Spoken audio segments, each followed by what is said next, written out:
First of all, we are living in a world where we have a generation of people. And the paradox is that we have a generation of young people who are the successful fulfillment of the victory of our work. And in doing so, we've created a monster. And the monster is that in making the way open for them, we have given them an option that we never had.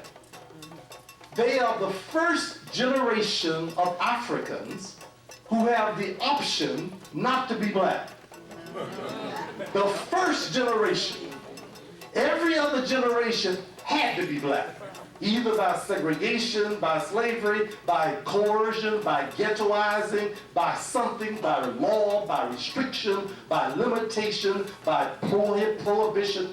Some kind of way you couldn't pretend you weren't black. That if anybody, you may be able to pass if you were able to be light, bright, white enough. But basically, you knew that somehow you were black. But for the first time, we have a generation of people as a consequence of our success who now have the option not to be black. And the reason for that is because our struggles have made it possible for them to assimilate. Assimilation does not mean that they have been able to enter into cooperation with, preserving their identity with the identity of others, but they have lost themselves in somebody else's identity. To be very unscholarly about it, they will turn white. And in the process of doing so, they have lost complete recognition of who they are. And by having access to assimilation, they can marry white folks, they can live with white folks, they can think with white folks, they can act like white folks, they can talk like white folks, they can be like white folks, they can actually look in the mirror and say, I'm white folks. And they basically have come to believe in many ways they are white folks. Now, I didn't believe this was possible until I started teaching the students who come to my classes at Florida State University over the last 5 to 6 years. These children don't even know they're black. And they came from homes that raised them to not know they were black. I ain't talking about Africa now.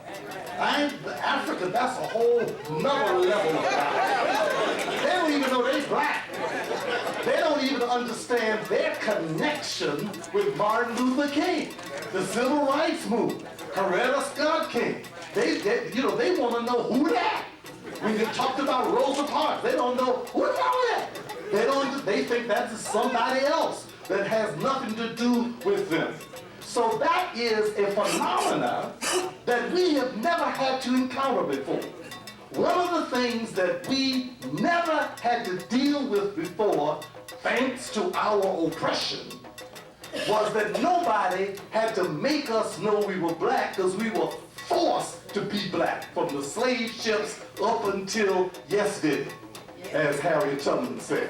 And in that reality, the assimilation now begins to be a part of that postmodern slavery because it then begins to sabotage a fundamental assumption of knowing that you are a slave.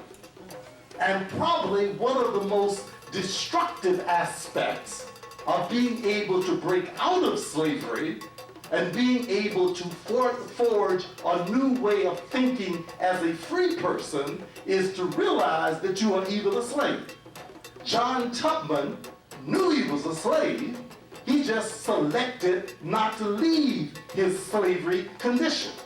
Many others in other times understood their condition. They simply selected to stay in it and accepted an inferior status. But we have a generation of people now who don't even know, have no knowledge of it whatsoever. And the amazing thing, it's not a few people. It is a growing number, And increasingly, by the next generation, within the next 10 years, it will be the majority of our children, because no child is going to be left behind.